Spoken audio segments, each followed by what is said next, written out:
皆さん、こんにちは。大阪の堺で小児科を開業している佐藤です。よろしくお願いします。アトピーで受診された方に話している内容を皆さんにも聞いていただきたく、このシリーズを作っています。今日は佐藤光子のステロイドのその10です。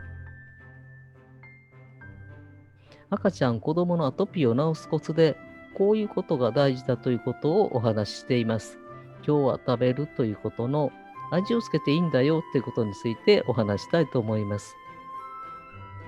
2019年3月、厚労省の授乳離乳の支援ガイド改定に関する研究会が以下のように書かれています。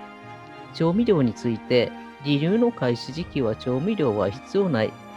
離乳の進行に応じて食塩、砂糖など調味料を使用する場合は、それぞれの食品の持つ味を生かしながら薄味で美味しく調理する。油脂類も少量の使用とするというふうに書かれていて、離乳の進行に応じて調味料を使ってもいいというふうに書かれています。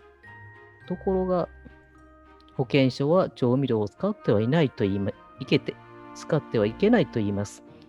で、その理由を聞くと、保健所での話の内容を母親たちに聞いたところ、赤ちゃんは未熟だ。お腹がびっくりする。濃い味にならすとどんどん濃くなる。で、保健所で、偉い先生たちがこういうふうにおっしゃると、ま頭の中にストンと入ってくるんですね。で、これ、だいぶ前に聞いた話なんで、今もこういう話をしてられるかどうかっていうのは、ちょっとわかりません。で、ここで腎機能について調べていました。日本小児泌尿器科学会がこういうふうに書いています。腎機能は子宮体ろ過量 GFR、子宮体で結石をろ過しておしっこの元を作るわけですが、それで表されるというふうに書いています。GFR は腎機能を意味し、尿毒素を捨てる能力を示している。尿から排泄される体の老廃物で、排泄されないと毒素として体に害を及ぼします。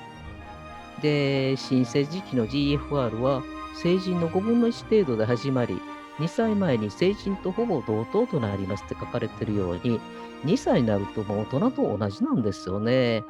ですから結構赤ちゃんって能力持ってるということになりますね。で、ここを見てもらいます。3ヶ月から5ヶ月、小児慢性腎臓病、小児の腎機能障害の診断と腎機能評価の、手引きっていうところから引っ張ってきたんですが、3ヶ月から5ヶ月の頃、平均がその GFR ですね、91.7。で、標準偏差が9.5。この平均から標準偏差の2倍を引いた値から平均に標準偏差の2倍を足した値までの間に95%の赤ちゃんが入ります。で、3ヶ月から5ヶ月の平均が91.7、標準偏差が9.5なので、91.7プラスマイナス19が72.7から110.7になるんですね。で、この間に95%の赤ちゃんが入るということになります。一番低い72.7でも、18ヶ月から16歳の平均115.2の63%になるんです。ですから結構、能力持ってるということですね。で、大人と同じ量をこういう赤ちゃんが食べたら、それは問題だと思いますが、最初からそんなに食べませんよね。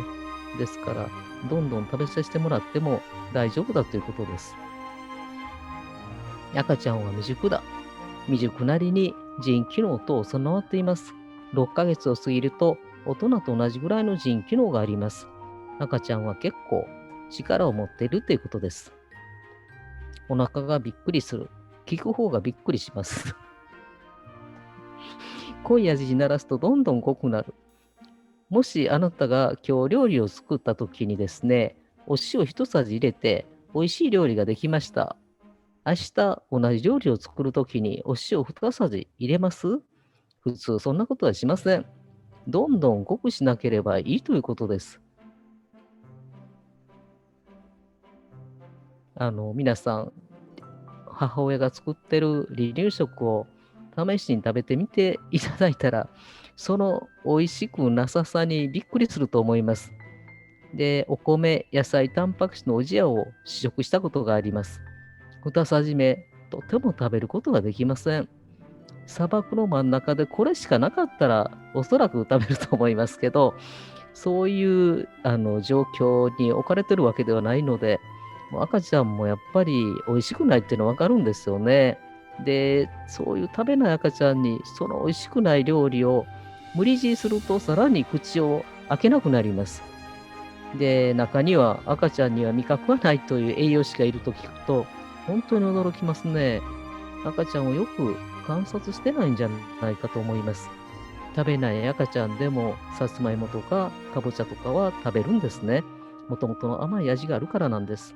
で、最近はロタウイルスのワクチンが無料で飲むことができるようになりました。生後2ヶ月から。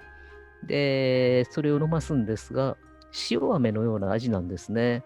で、赤ちゃん、千差万別の顔をします。もう本当にごくごく飲む子もいるし、なんか嫌そうな顔する子もいるし、もう本当に面白いですよ。ロタウイルスの無時の赤ちゃんの顔って。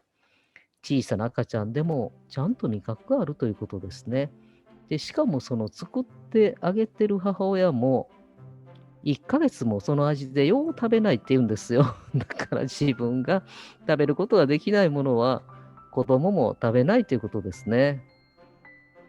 美味しい離乳食をあげてください。あなたの家の味付けがよほど濃くなければ、同じ味で同じものを一緒に美味しく食べましょう。人生100年の時代、10万回以上も食べることになるんです。食事は人生の喜び。喜びを家族全体で分かち合ってください。ありがとうございました。